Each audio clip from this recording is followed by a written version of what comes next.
Starting us off at number 10 is Son of Sam, aka David Berkowitz. Now I listened to a 2-hour-long serial killer podcast about him, so I'm very well versed in Mr. Berkowitz.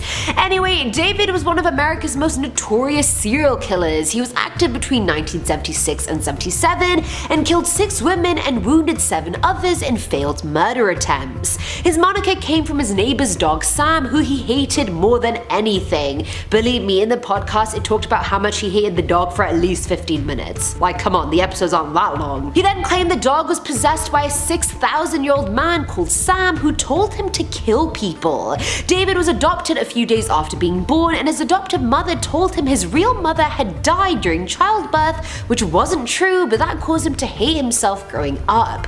When he found out that that wasn't true in his teens, he started loathing women, and hence his victims ended up being all girls. David shot all his victims, trying to go for the headshot but not always getting it. When he was eventually arrested, he pleaded not guilty because of insanity and possession, but they rejected that and said he was fully competent. 2 weeks after his 25 to life sentence, he tried to jump out of a 7th floor window and was restrained but kept shouting Stacy was a I'd kill her again, I'd kill them all again. He then went on to retract his statement saying he was possessed, but in his later prison diaries, he wrote about how he was scared Sam would evolve into a human or demon in a more complete state. He's gone back and forth on his possession story so many times, so till this day, no one is truly sure whether he was possessed or he wasn't. Coming in at number 9 are the Satanists. So this one is so messed up I don't even know what to say. If it was like the 16th century right now, I'd be like, egad! Anyway, back in 2008, a group of 6 Satanists somehow lured 4 teens into woods located in the outskirts of Yaroslavl, Russia. The ringleader, NIKOLAI OGOLOBYAK, wanted to sacrifice and eat the teens in the name of the devil. When they got to the woods, the group stabbed each teen 666 times and then cooked their bodies in a massive bonfire, and then, well, bon appetit. One of them ate one of the girls' hearts. Like, I'm not making this shit up. Can you even imagine getting stabbed that many times? What part of your body would be left even? And you're probably wondering why no one came to help or if anyone even heard them scream. The woods were 300 miles northeast from Moscow, so they were very far from anyone. Their group also crucified a rat on an upside down cross, which was just a horrible cherry on top. The group then buried the rest of the body parts in a 250-meter pit, and when the corpses were finally found, the group started getting arrested one by one. When interrogated, one of the teens said, "Satan will help me to avoid responsibility. I made lots of sacrifices to him." Another one said, "I tried to turn to God, but it didn't bring me any money. I prayed to Satan and things improved." These people literally blamed Satan for being the reason behind the murders, and I feel like the devil sent his minions to possess these teens, because I don't see how anyone else could do this otherwise. At number 8, we have the trial of ARNE Cheyenne Johnson. Now this was the first case in America to use the devil made me do it defense in a murder trial, so it's a pretty big deal. Back in 1981, Johnson went for dinner with his fiancée Debbie and then landlord Alan Bono and a few others. All of a sudden, Johnson started stabbing Bono with a pocket knife and he ultimately died in the restaurant. In his trial, Johnson pleaded not guilty because he claimed he was possessed when the murder took place and cited his connection with Debbie's brother David and called the Warrens to the trial to testify. And by Warrens, I mean Ed and Lorraine Warren, the paranormal investigators and authors. A year earlier, David had started seeing demons that looked a bit like the thing from Insidious, and there was no explanation for all the bruises and scratches that were found on his body. Johnson and Debbie enlisted the help of a priest, but this only angered the spirit even more, who then made David speak in multiple voices and hiss at them. He said he felt like he was being choked by something and he had red marks on his neck despite no one having touched him. They called the Warrens, who dispelled the demons from the boy's body, but then they all went into Arne's body instead. After teaming up with the Diocese of Bridgeport and some priests, they got rid of 40 demons in Arne's body. In the end though, the court still found him guilty of first-degree manslaughter. Yikes. I feel like how though, 40 demons? Clearly the guy's not at fault. Filling Coming on number 7 slot is Tommy Smith. Back in Feb of 2015, 17-year-old Tommy was having an absolute nightmare of a day. 65-year-old Peter Chern drove a Range Rover, and that day Tommy wanted nothing more but the keys to his car and was prepared to steal them to get them. While he was attempting to break into the car, Peter came up from behind him to try and stop him, and Smith lost it. He pulled out his knife and stabbed Peter in the neck, the heart, chest, arms, back, everywhere. The stabbing frenzy was so haphazard that he actually broke the knife in half. Keep in mind, Tommy was very troubled. He had already been convicted of 57 offenses, but the poor boy had also been diagnosed with paranoid schizophrenia, which is a huge detail that turns this whole case around.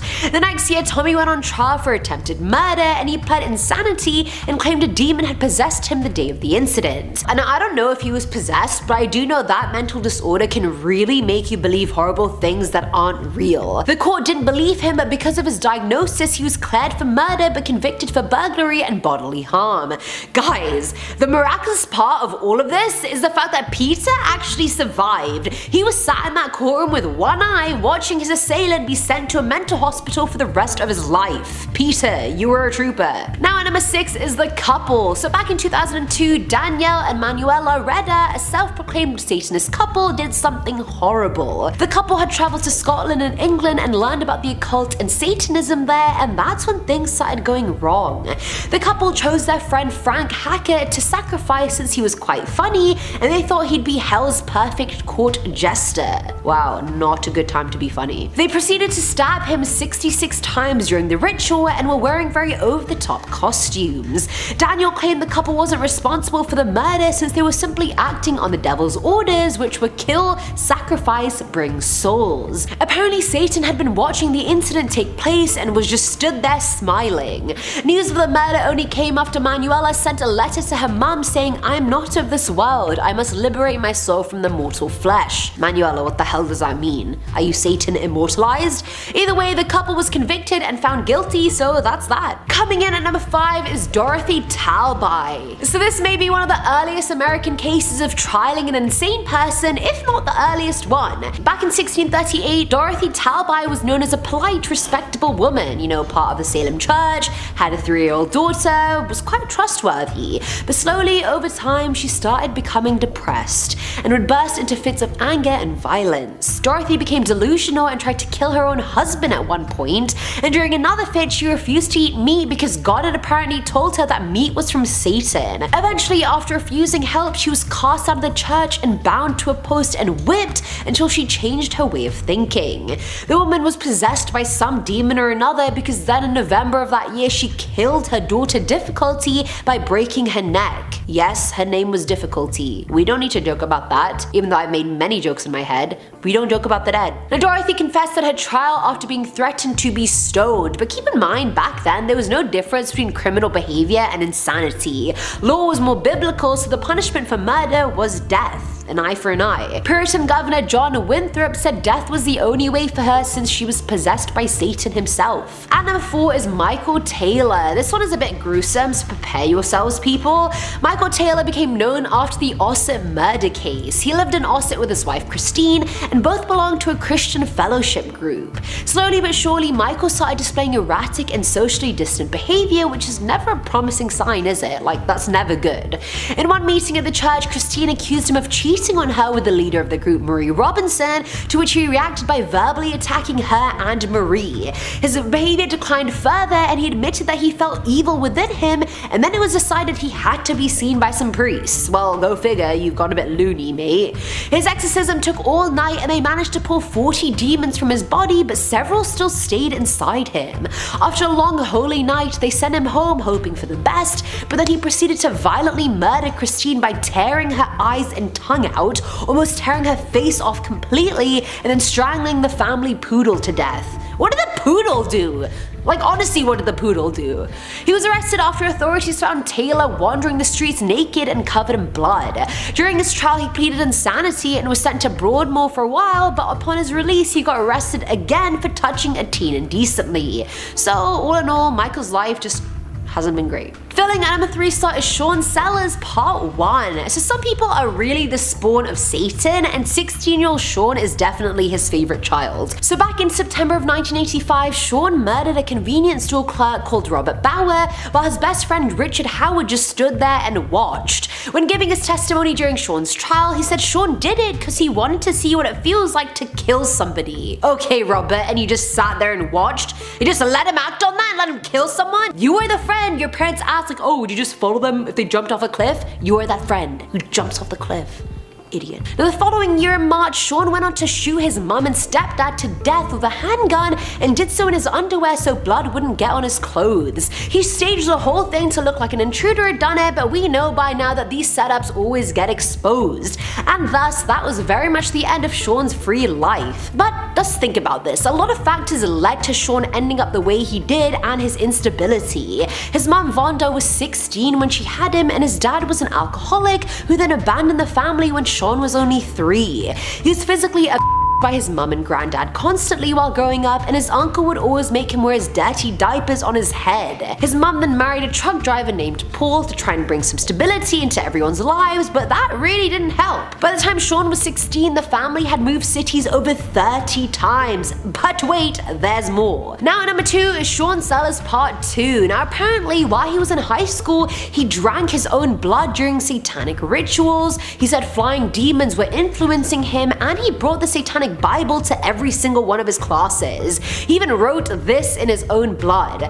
I renounce God, I renounce Christ, I will serve only Satan to my enemy's death. When the murder trial came for his parents, Sean claimed his demon alter ego Azurat was controlling him during all the murders, and thus he had no control over his actions. Between the ages of 15 and 16, he had read the satanic Bible hundreds of times. He was eventually killed via lethal injection in 1999, so goodbye and good riddance, Sean. And finally, at number 1 is Elżbieta Plakowska. This one really broke my heart because you can just tell how deeply disturbed this woman really was. So back in October of 2012, Naperville native Elżbieta started hearing voices in her head telling her that his son Justin and his friend Olivia were both possessed by demons.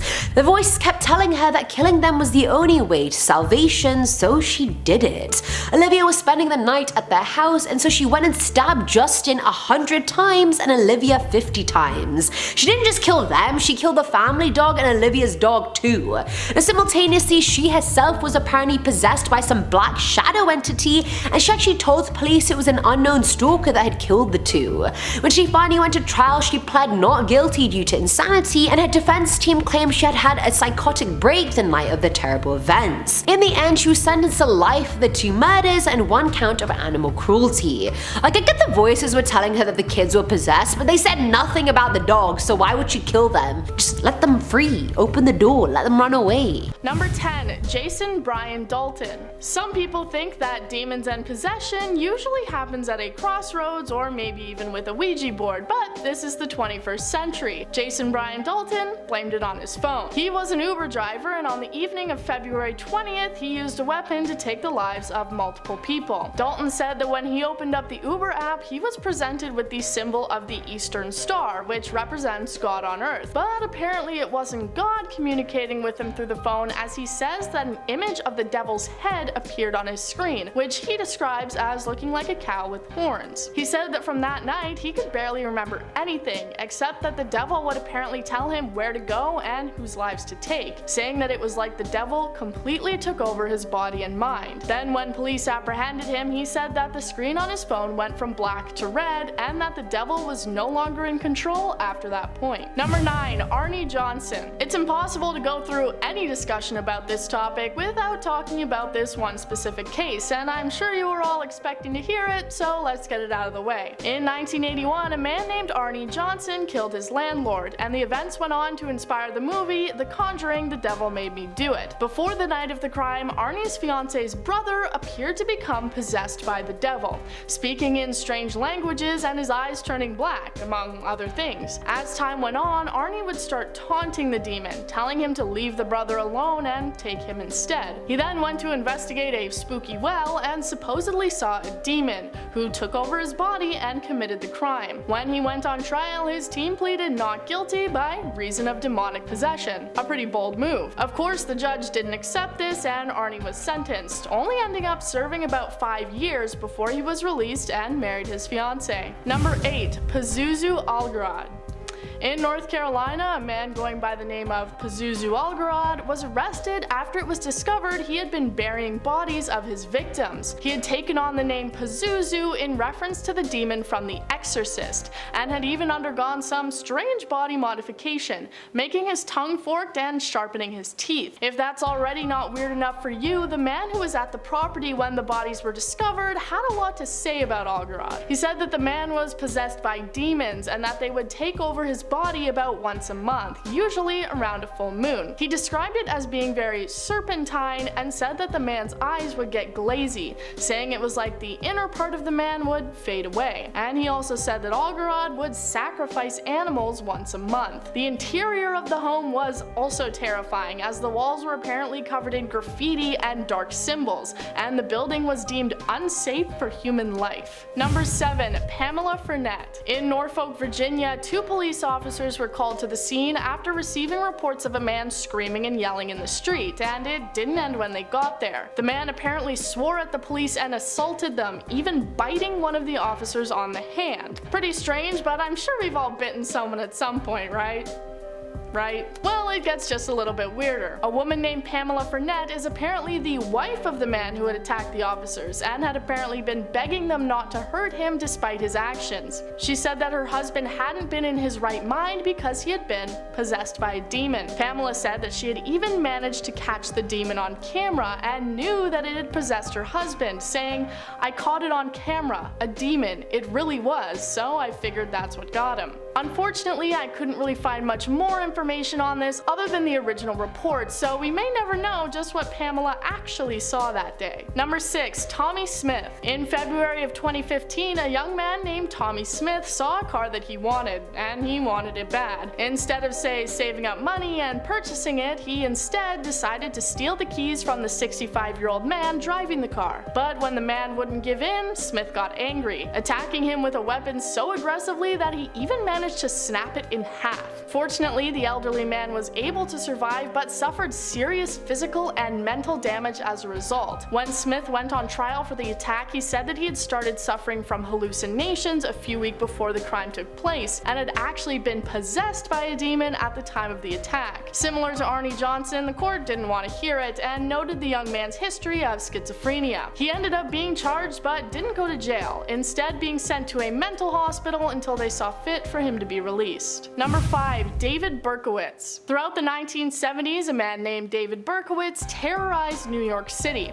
After already becoming a serial arsonist, he apparently started to hear the voices of demons in his head telling him to commit crimes. When he moved to a new home, he started to believe that his neighbors and their dogs were possessed by demons. And when he moved to a new apartment in the same area, his neighbor was a retiree named Sam, who he believed was a powerful demon. Sam's dog named Harvey was also apparently a demon, and BERKOWITZ believed that the dog was telling him to kill. His neighbor's name of Sam is also how he got his later name, which was Son of Sam. Soon after, people were turning up dead and police were trying to figure out who it was. During a break from the crimes, BERKOWITZ wrote a note to the New York Post that said, "I am still here like a spirit roaming the night, thirsty, hungry, seldom stopping to rest." He was eventually caught for the crimes and received a whopping 365 years in prison, where he apparently became a born-again Christian. Number 4. NIKOLAI OGOLOBYAK. Of course, things like this don't just happen in America, so let's head over to Russia in August of 2008. In a forest outside of a Russian town, 4 bodies were discovered, all seemingly having gone through something pretty terrible. It turned out that the crime had been committed by 6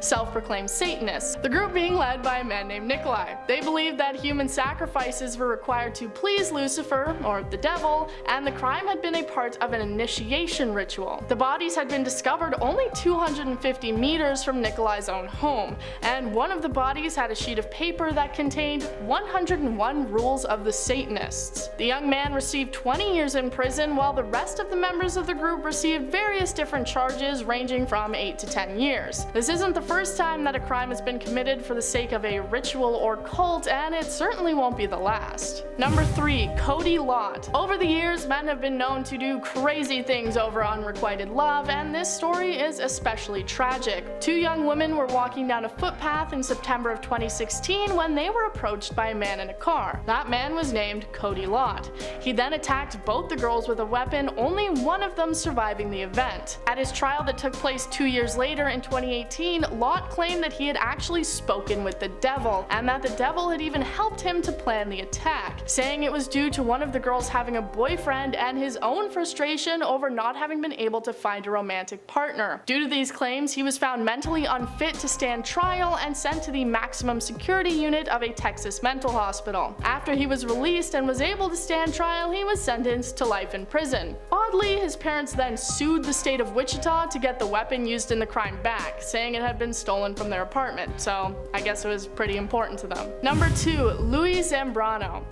On September 10th, 2015, in Queens, New York, a body was discovered. It was the body of Angie Escobar, who had apparently died after being attacked with a pair of scissors, reportedly having been there for about 4 days before she was found. Police were quick to find a suspect, arresting the woman's short-term boyfriend, Luis Zambrano, who had attempted to run away to Virginia. When put on trial, he claimed that he had 2 reasons for the attack. 1, demonic possession, and number 2, trust issues. One of these things is not like the other. Everyone who heard his declaration was disgusted, both the victim's family and the judge calling him out on his ridiculous claim, believing he was clearly using it as a poor excuse. He was convicted and sentenced to 20 years in prison, also receiving an extra 3 years for an unrelated burglary charge. And I wonder if that one was the devil's fault too. Number 1. Michael Taylor. A lot of people think that exorcisms are a thing of the past, but they're most definitely not. The Archdiocese of Indianapolis reportedly receiving around 1,700 exorcism requests in the year of 2018 alone. Back in 1974, an exorcism took place in England, the possessed man being Michael Taylor. He had joined a church and allegedly started having an affair with the congregation leader, Marie Robinson. During the time they spent together, Taylor went from a seemingly happy man to a more angry and irritable one, until eventually the two were caught naked together and Taylor blamed it on an evil presence or demon that was within him. A vicar was called in to perform an exorcism on him, and in October of that year, they reportedly expelled a whopping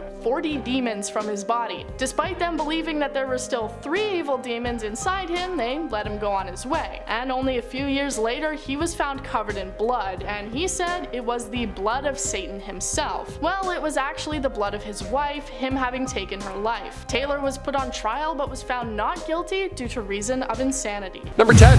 Richard Ramirez. Okay, here we go, right off the hop. Richard, who is also known as the Night Stalker, he was a serial killer who terrorized the streets of LA back in the 80s. He was known for, invading homes, which left him initially being dubbed as the walk-in killer, but he had another signature that was concerning to many people as well, especially during the height of the satanic panic. This is not good. Richard was known for leaving behind different satanic messages at the scene of his crimes. Because of his satanic signature, after he left his first pentagram at the scene of a crime, authorities became worried that he was just a Charles Manson copycat, but instead he was, his own kind of monster. Nice. It is said that he would leave more pentagrams behind while also telling his victims to swear to Satan instead of swearing to God. During his court appearances, he would hold up a pentagram, and after pleading not guilty, he said, "Hail Satan." Yep, it would appear otherwise, my friend. Okay. Number 9. John Dee. John Dee was a scientist from the mid-1500s. Okay, we're going way back for this next one. In Elizabethan fashion, the scientist also fancied the occult, because I guess they were all bored back then. He worked alongside Edward Kelly. Now at the time, John Dee was working in the court of Queen Elizabeth I.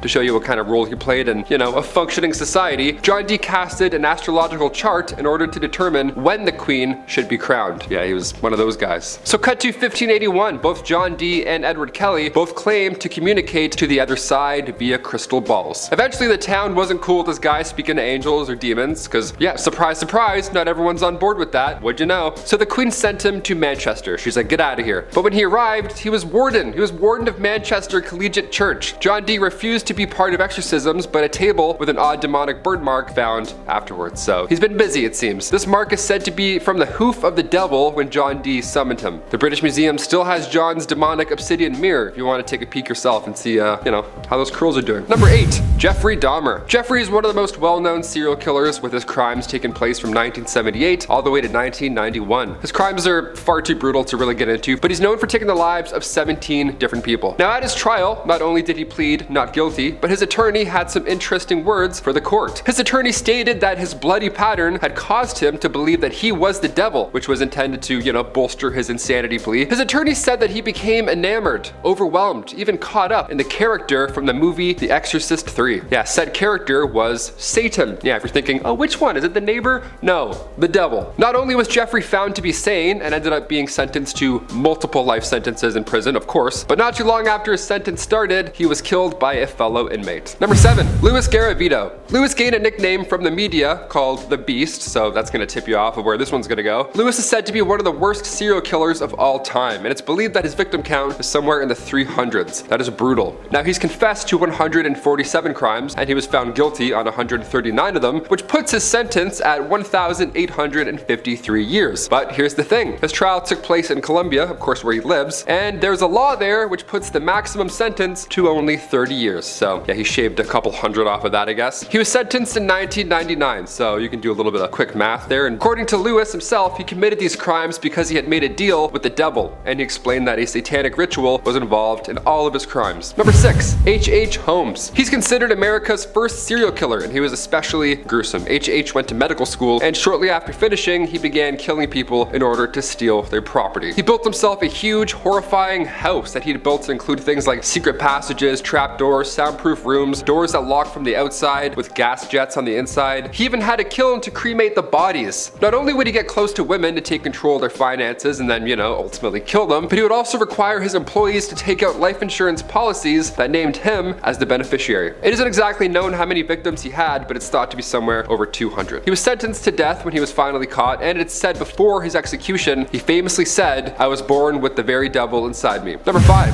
Sam Little. Known for being one of the worst serial killers in history, Sam Little has confessed to taking the lives of more than 90 people, and while authorities have only been able to, you know, connect him to 30 officially, they say they have no reason to doubt the other ones are probably true as well. Sam was able to continue this horrible path for so many years because of the fact that he committed these crimes in different states and different countries, which made it, of course, difficult to connect his crimes to one another. He was too fast. He changed his name a lot, and that's obviously hard. In an interview with an investigator named Sergeant LeBlanc, they discussed religious beliefs, and they spoke about the nature of sin. Here comes the devil stuff, you know? You're like, okay, when does it get to the devil stuff? Now.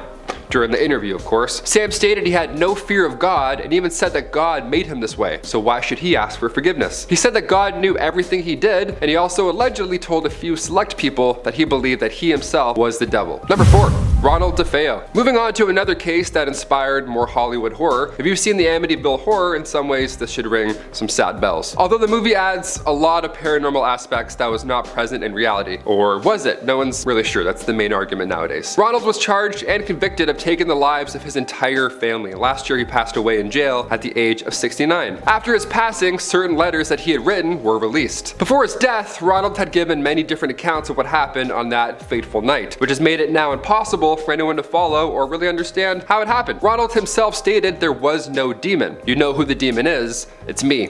I am the demon. So does this mean he wasn't in fact possessed, or he is at the time?